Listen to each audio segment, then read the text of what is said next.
بڑی حسین محفل سجی ہوئی ہے۔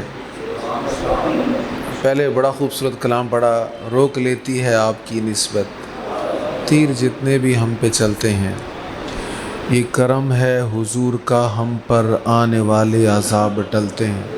میرا بڑا پسندیدہ کلام ہے، اور پیر مہر علی شاہ صاحب کی تو کیا ہی بات ہے۔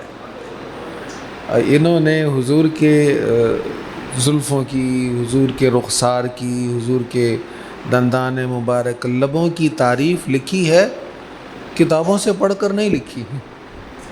ایک تو کتابوں میں لکھا ہوا نا، حضور کے ہونٹ ایسے ہیں، رخسار ایسے ہیں، دانت مبارک ایسے ہیں، احادیث کی کتابوں میں لکھا ہوا سب، صحابہ نے ایک ایک نقش بیان کر دیا، امت کو بتا دیا۔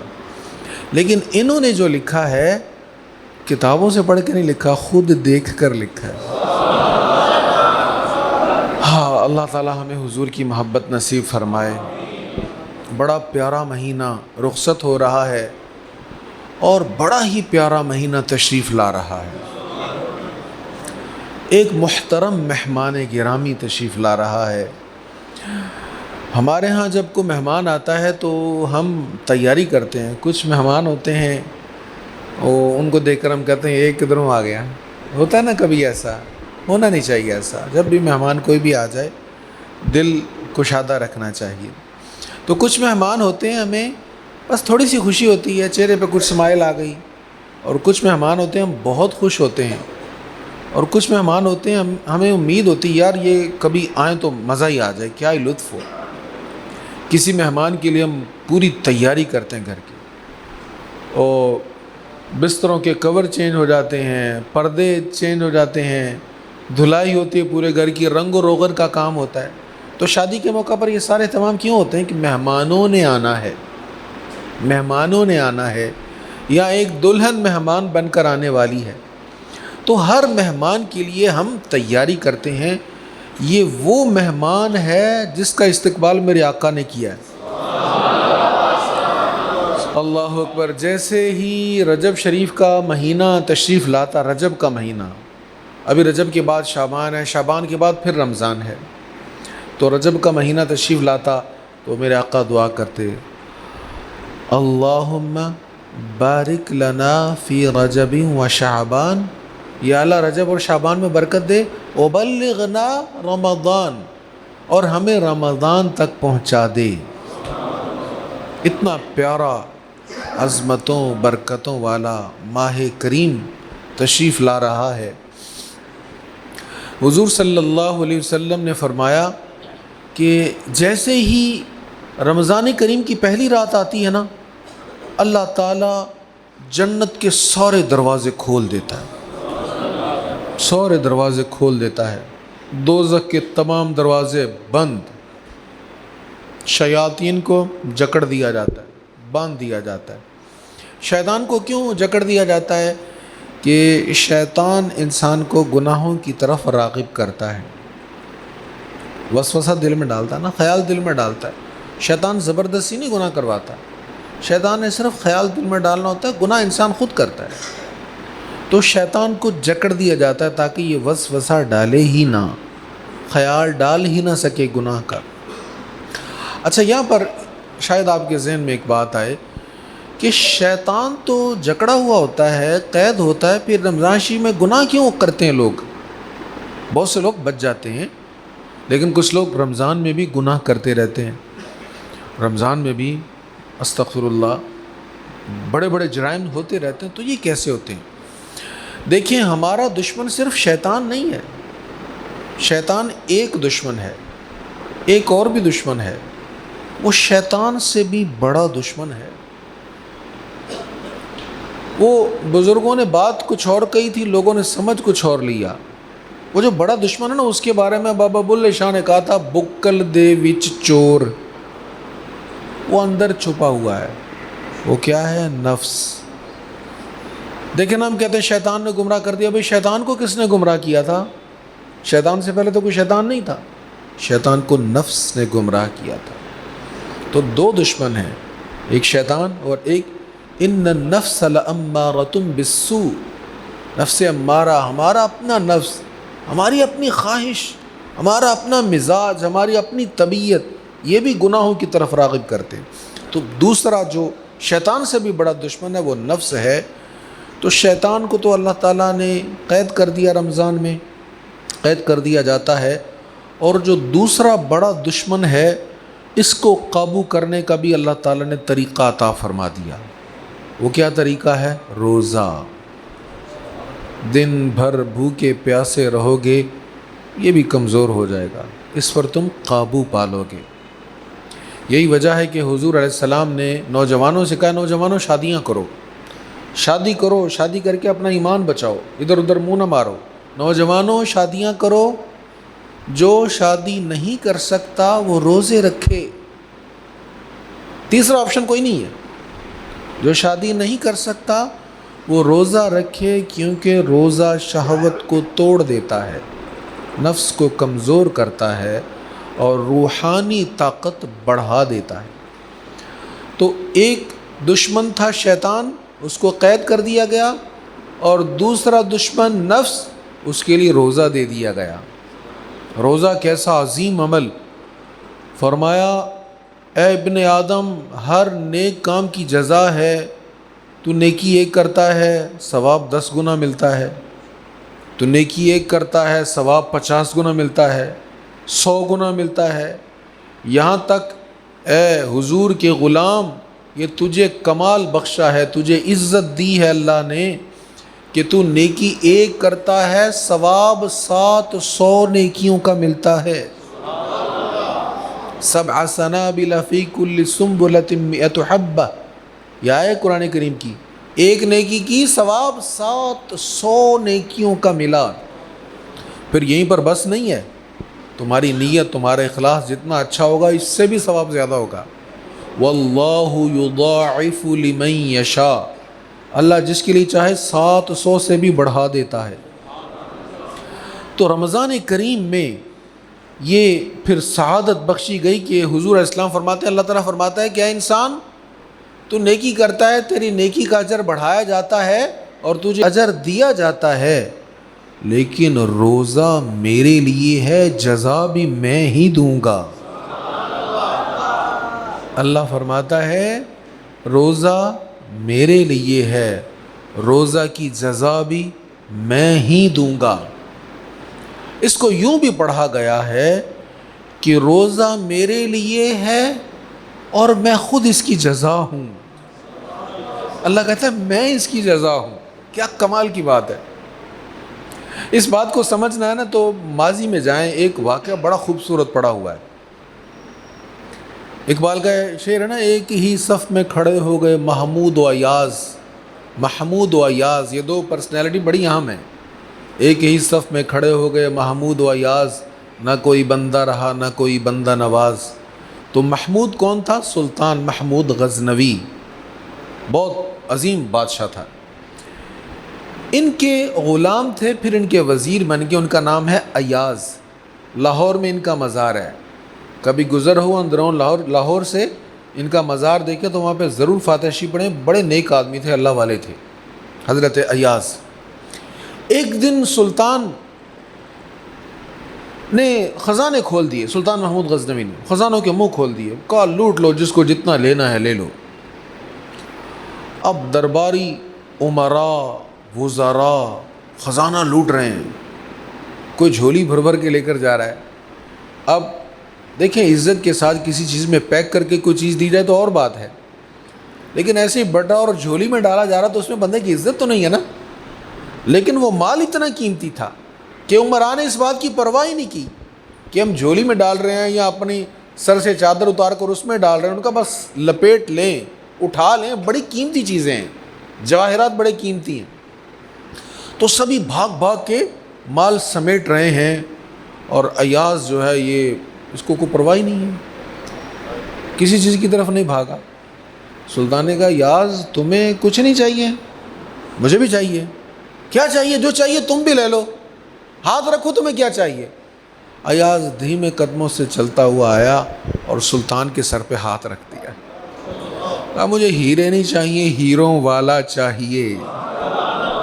اللہ کہتا ہے بندے تو ثواب کی طلب میں ہے، اجر کی طلب میں ہے، الصوم لی وانا اجزا بی، میرے لیے روزہ رکھ تو صحیح، میں خود جزا بن جاؤں گا، میں خود تیرا ہو جاؤں گا۔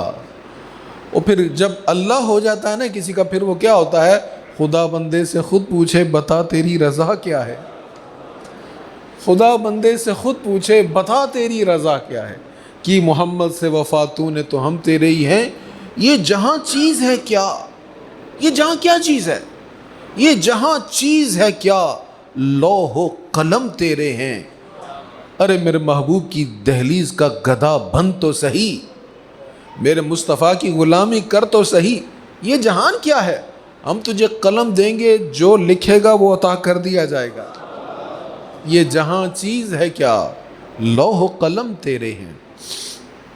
تو اللہ تعالیٰ نے روزہ ہمیں عطا فرمایا اور اس کی عظیم جزا عطا فرمائی، کتنی برکات ہیں اس کی، مگر یاد رکھیے روزہ کی برکات اسی کو ملیں گی، روزہ کا اجر اسی کو ملے گا جو اس کا ادب و احترام کرے گا، اس کے مینرز کا، اس کے آداب کا خیال رکھے گا۔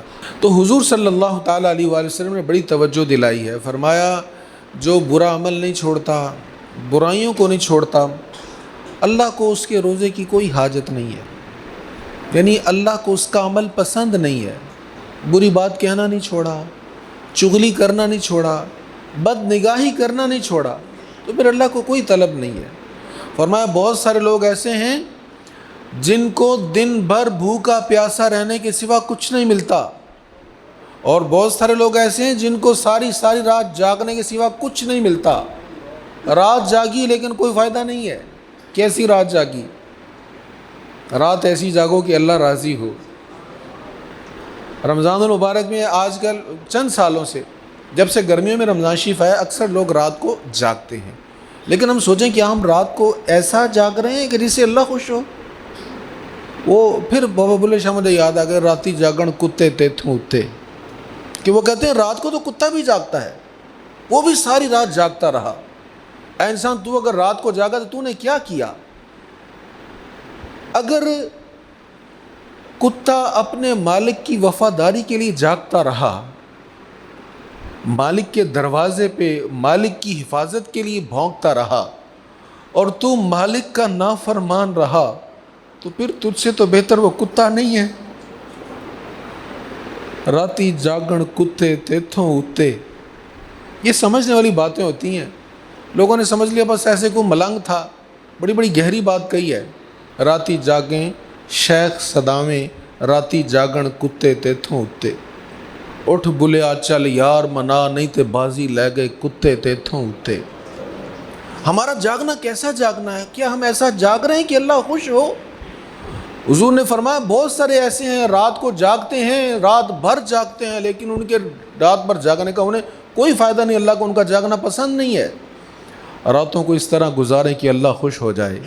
میرے مصطفیٰ کریم علیہ الصلوۃ والتسلیم نے فرمایا جس نے عشاء فجر دو نمازیں با جماعت پڑھ لیں، اس کو رات بھر عبادت کا ثواب مل جائے گا، لیکن اس کے لیے ضروری ہے کہ رات بھر کوئی خلاف شرع کام نہ ہو۔ میں بڑے ادب سے کہوں گا، یہ جو ہم رمضان ٹرانسمیشن میں اپنی راتوں کو ضائع کرتے ہیں، یہ ہم حاصل نہیں کرتے، ضائع کرتے ہیں۔ وہ پنجابی کی ایک کہاوت ہے، سجی دکھا کے کھبی مارنا۔ ہمیں یہ دھوکہ دیا جاتا ہے بھئی تمہیں نعت سنائی جائے گی، تمہیں ایک مفتی صاحب تمہیں مسئلہ بتائیں گے۔ سب مفتیان کرام ہم سے بزرگ و برتر ہیں، ہمارے اسلاف ہیں، ہمارے بزرگ ہیں، ہم کسی کی توہین نہیں کرتے، لیکن میں آپ کو میڈیا کا ایک مزاج بتا رہا ہوں۔ جو بھی کام کر رہا ہے ان کی اپنی ایک تھیوری ہے، جو میڈیا پر آتے ہیں علماء، شاید ان کا خیال یہ ہو کہ سب برا ہو رہا ہے، کچھ اچھا ہم بھی کر لیں۔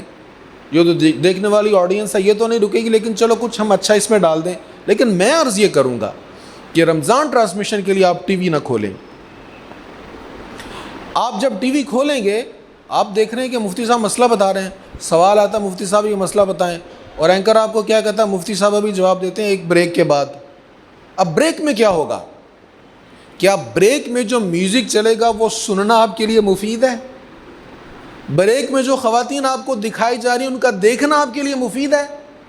ارے سحری کے لمحات تو رونے والے تھے، اللہ کو منانے والے تھے، یا اللہ تیرا شکر تو نے رمضان دیا، اب تو کریم ہے، تو نے عطا کیا، معاف بھی کر دے. یا اللہ یہ رات کا پچھلا پہر ہے، ہر رات تیری رحمت ہمیں پکار پکار کر بلاتی ہے. اب تو رمضان کریم ہے، جنت کے سارے دروازے کھلے ہیں، دوزخ کے دروازے تو نے بند کر دیے. مولا ان کھلے دروازوں کا ہمیں مستحق بنا دے، ان بند دروازوں سے ہمیں بچا لے. یہ گریہ زاری والے لمحات ہیں، یہ ٹی وی کھولنے والے لمحات نہیں ہیں. افطاری کے وقت دعائیں قبول ہوتی ہیں. افطار کے وقت جو دعا کی جائے اللہ تعالیٰ اس کو قبول فرماتا ہے، اس پر احادیث ہیں.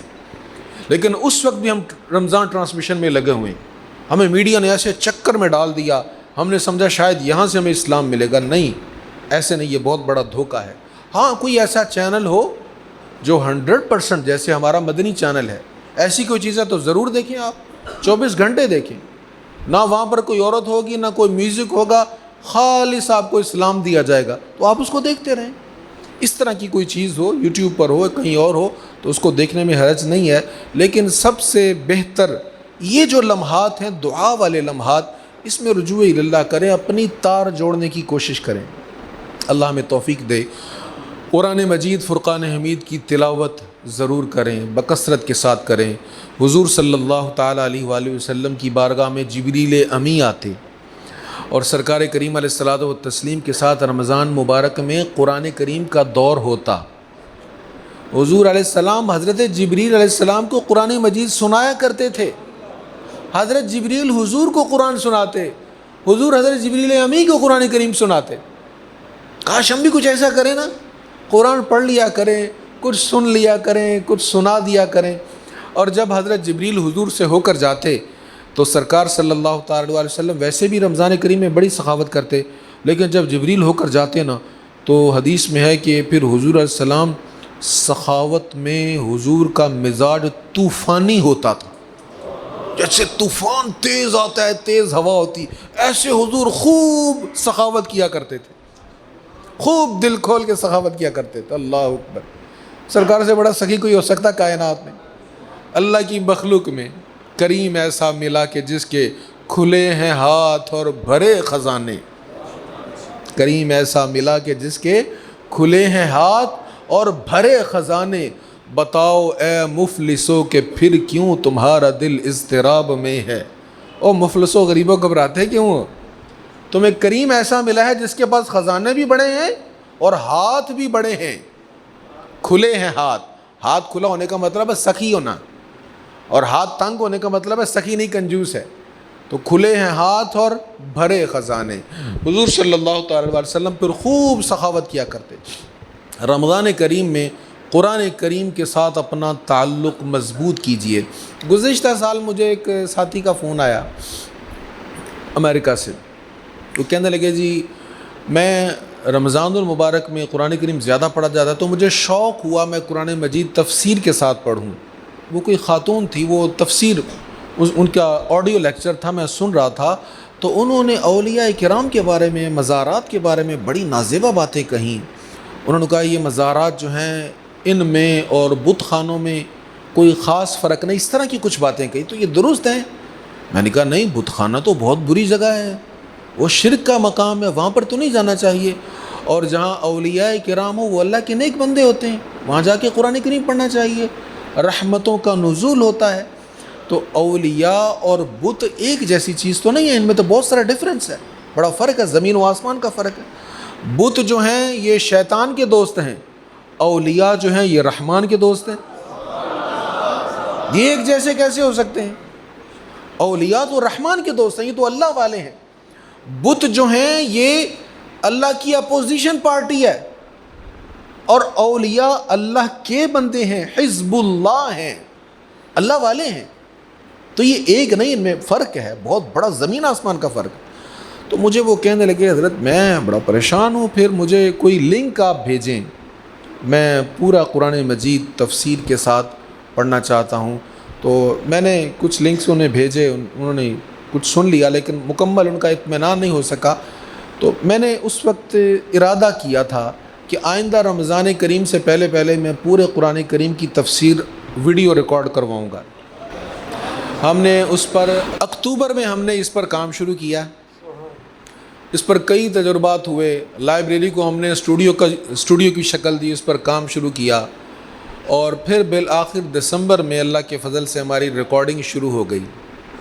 ابھی تک بھی پورا قرآن مجید ریکارڈ نہیں ہوا۔ بہت سارے ساتھی محافل کے لیے، پروگرامز کے لیے کہتے ہیں، میں معذرت کرتا ہوں، میں یہی کہتا ہوں کہ ریکارڈنگ چل رہی ہے۔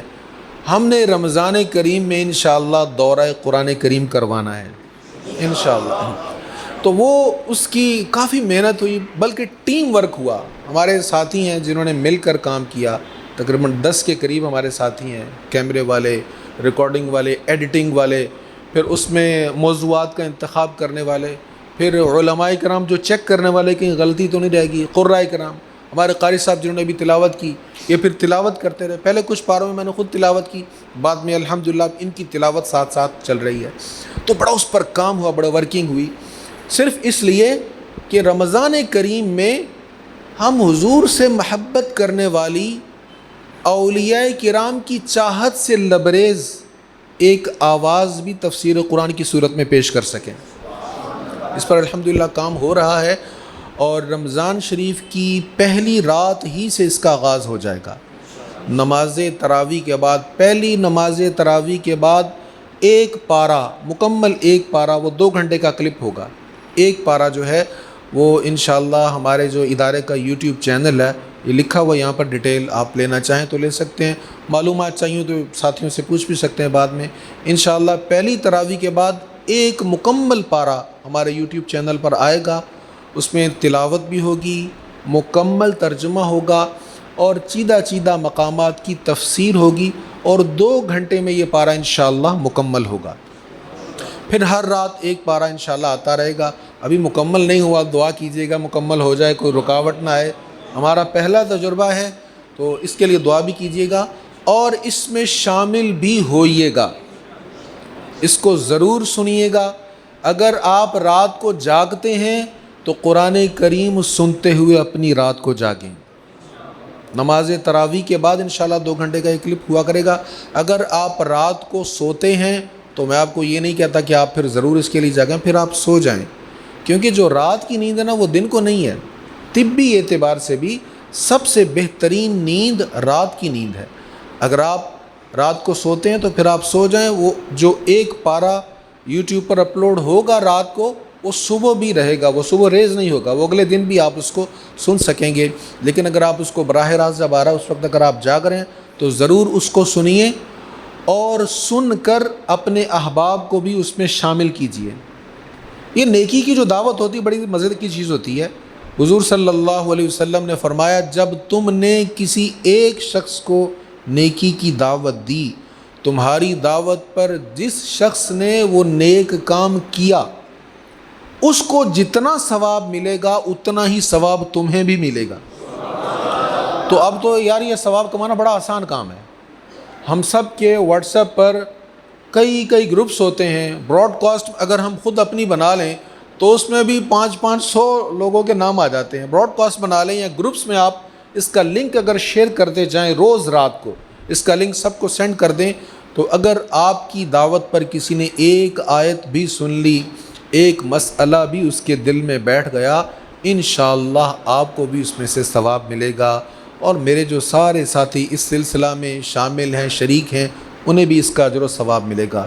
قرآن کریم ایک ایسی چیز ہے، حضور کی ایک حدیث ہے، بڑی زبردست حدیث، آپ توجہ سے سنیں۔ میں نے جب پہلی بار اس کو غور سے سنا، میرے ایسے لگا جیسے رونگٹے کھڑے ہو گئے۔ کمال کا ارشاد ہے۔ میرے آقا کریم علیہ السلام نے فرمایا، قرآن وہ رسی ہے جس کا ایک سرا مخلوق کے ہاتھ میں ہے، دوسرا سرا اللہ کے ہاتھ میں۔ سوچتے رہیے گا اس پر، کیا چیز ہے، کیا کمال کی شے ہے قرآن، اور ہم نے کیسا اس کو اگنور کیا ہوا ہے۔ میرے آقا نے فرمایا، یہ قرآن ہے جس کی وجہ سے لوگوں کو عزت بھی ملے گی، اور یہ قرآن ہی ہے جس کی وجہ سے لوگ ذلیل ہوں گے، لوگ ذلیل و رسوا ہوں گے۔ وہ شروع میں کلام بڑے کمال کے پڑھے دونوں، تو مجھے ایک اور بات یاد آ گئی قرآن کریم کے حوالے سے، انفاس العارفین میں ہے۔ شاہ عبد الرحیم بہت بڑے ولی گزرے، شاہ ولی اللہ، ان کے والد گرامی شاہ عبد الرحیم کہتے ہیں کہ ان کے استاد تھے قاری عبداللہ صاحب۔ قاری عبداللہ صاحب شہر سے تھوڑا سا ہٹ کر ٹیلوں میں نا، سرہند میں رہتے تھے، ٹیلوں میں بیٹھ کر قرآن کریم پڑھتے۔ تھوڑا سا آبادی سے نکل کر قاری عبداللہ صاحب اور ان کے ایک دوست تھے، قرآن کریم سے بڑا پیار۔ ہم حضور کی محبت میں نعت پڑھتے ہیں نا، نعت ہم اس لیے پڑھتے ہیں اس کا معنی سمجھ آ جاتا ہے، پڑھنی چاہیے، ضرور پڑھیں، میں خود الحمدللہ نعت خواہ ہوں، لیکن جو نعت اللہ نے قرآن میں لکھ دیا نا وہ آپ کو کہیں نہیں ملے گی۔ حضور کی محبت میں ڈوب کر نا قرآن بھی پڑھ کے دیکھیں۔ ایک دن کہتے ہیں کہ ہم قرآن پڑھ رہے تھے، بھینی بھینی خوشبو سے سارا علاقہ مہک گیا۔ یہ حیران ہو گئے، اتنی پیاری حسین خوشبو کہاں سے آئی؟ آنکھیں کھولیں، انہماک سے پڑھے تو آنکھیں کھول کر دیکھا تو دیکھا نورانی شکلوں والے حسین عربی گھڑ سوار سفید لباس میں ملبوس کئی نورانی چہرے تشریف لائے ہوئے ہیں۔ اتنے نور و نکھت کی بارش برس رہی ہے، اتنا جمال ہے، اتنا نور ہے کہ اس حسن میں یہ ایسا محو ہو گئے کہ پوچھ ہی نہ سکے حضرت آپ کون ہیں، آپ کا تعارف کیا ہے؟ وہ نورانی لوگوں کا قافلہ کچھ دیر انہیں دیکھتا رہا، وہ لوگ مسکراتے رہے اور پھر تشریف لے گئے۔ کہتے جب وہ چلے گئے ہمیں خیال آیا، پوچھنا تو چاہیے تھا یہ کون تھے۔ دل میں خیال آئے، لگتا ہے یہ حضور کے صحابہ تھے، یہ کوئی معمولی لوگ نہیں تھے، اور ان میں جو ایک بڑی شانوں والے نورانی چہرے والے، یہ ہم سے بے ادبی نہ ہو جائے، لگ تو یہ رہا ہے کہ یہ اللہ کے رسول تھے۔ اب یہی دونوں غور کر رہے تھے کہ ایک اور عربی گھڑ سوار بزرگ تشریف لائے۔ انہوں نے جلدی سے پوچھا حضرت آپ کون ہیں؟ ایک ہی شخصیت تھی، یہ بھی بڑا نورانی چہرہ۔ حضرت آپ کون ہیں؟ کہا مجھے ابو ہریرہ کہتے ہیں۔ ابو ہریرہ کو جانتے ہیں رضی اللہ عنہ، حضور کی سب سے زیادہ حدیثیں امت تک پہنچانے والے حضرت ابو ہریرہ۔ کہتے میں بہت بھولتا تھا، جو بات سنتا بھول جاتا۔ میں نے عرض کی یا رسول اللہ میں جو بھی آپ سے سنتا ہوں مجھے بھول جاتا ہے، تو کرم فرمائیں۔ حضور نے کہا چلو چادر بچھاؤ۔ چادر بچھائی، حضور نے لاپ بھرا اور اس میں کچھ ڈال دیا۔ کہتا یہ لو تمہیں حافظہ دیا ہے، لے جاؤ۔ اب نظر کچھ نہیں آ رہا، ہم جیسے نکتہ چین تو نہیں تھے نا وہ، کہ وہ کہتے یا رسول اللہ اس ہاتھوں میں تو کچھ نہیں نظر آ رہا، یہ آپ ہمیں کیا دے رہے ہیں؟ وہ صحابی تھے، اور صحابی کا عقیدہ کیا ہے؟ حضور نے دیا ہے تو مجھے نظر آئے یا نہ آئے لیکن اس میں ہے ضرور۔ چادر کو اٹھایا سینے سے، یہ صحیح عین کی حدیث ہے، بخاری مسلم کی حدیث ہے، اٹھایا سینے کے ساتھ لگا لیا۔ حضرت ابو ہریرہ کہتے ہیں بس اس کے بعد سے لے کر آج تک میں کوئی ایک بات بھی نہیں بھولا۔ جب سے حضور نے حافظہ عطا فرمایا ہر بات مجھے یاد رہتی ہے۔ تو یہ سب سے زیادہ حدیثیں امت تک انہوں نے پہنچائی ہیں۔ تو انہوں نے پوچھا جی آپ کون ہیں؟ کہا مجھے ابو ہریرہ کہتے ہیں۔ جی آپ سے پہلے بھی بڑی نورانی ہستیاں آئی تھیں؟ کہا ہاں، تمہیں مبارک ہو، اپنے صحابہ کے ساتھ اللہ کے رسول خود تشریف لائے تھے، اس لیے کہ مجھے حضور نے فرمایا تھا وہ سرہند کے ٹیلوں پر دو میرے غلام بڑی محبت سے قرآن پڑھتے ہیں، صبح ان کا قرآن سننے کے لیے جانا ہے۔ جو پیار سے قرآن پڑھتے ہیں نا، جو ایسے عاشق ہوں، عشق میں ڈوب کر، حضور کی محبت میں ڈوب کر قرآن پڑھتے ہیں نا، سرکار کرم فرمائیں تو کبھی خود چل کر قرآن سننے بھی آ جاتے ہیں۔ اور پھر جنہوں نے پھر اس طرح حضور کی زیارت کی ہو نا، پھر وہ کہتے ہیں، وہ جو بھی شاہ صاحب کہہ رہے تھے، مکھ چن بدر شاشانی متھے چمک دی لاٹ نورانی، یہ دیکھ کر لکھا تھا۔ وہ وادی حمراء میں سو گئے تو حضور علیہ السلام کی خواب میں زیارت ہوئی، حضرت پیر میر علی شاہ صاحب کو۔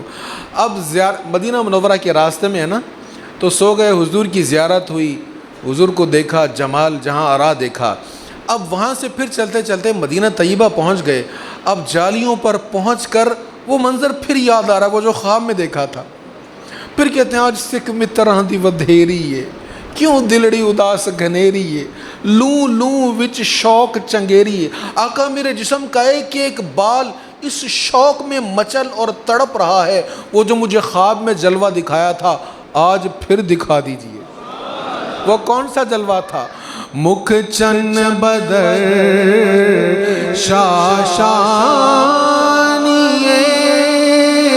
متھے چمک دی لاٹ نورانیے، کالی زلف تے اکھ مستانیے، مخمور اکین مد بھریاں، سبحان اللہ سبحان اللہ سبحان اللہ، لا سبحان اللہ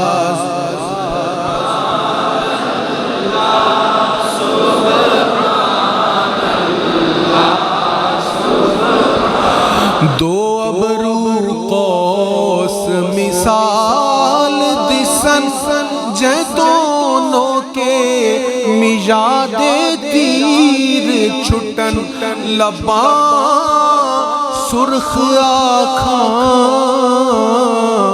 کے لال یمن، چٹے دند موتی دیاں ہیں لڑیاں، سبحان اللہ سبحان اللہ سبحان اللہ۔ اس صورت نو میں جانا کھاں کہ جانے جہان کا، سچ آکھاں تے رب دی میں شان آکھاں، سچ آکھاں تے رب دی میں شان آکھاں، جس شان تو شانہ سب بڑیاں، سبحان اللہ سبحان اللہ سبحان اللہ۔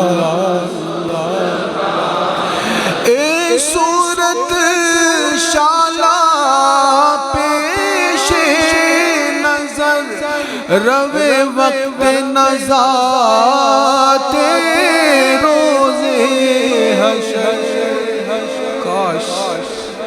کاش جسم سے جان نکل رہی ہو نا تو یہ صورت سامنے آ جائے۔ اے صورت شالا پیش نظر، روے وقت نزات روزے حشر، وچ قبر تے پل تھی جد ہو سی گزر، سب کھوٹیاں تھی سن تد کھریاں، سبحان اللہ سبحان اللہ سبحان اللہ سبحان اللہ سبحان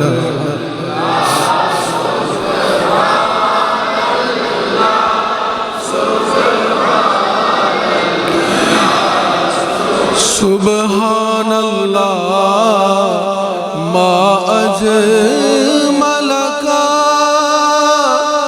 ما احسنک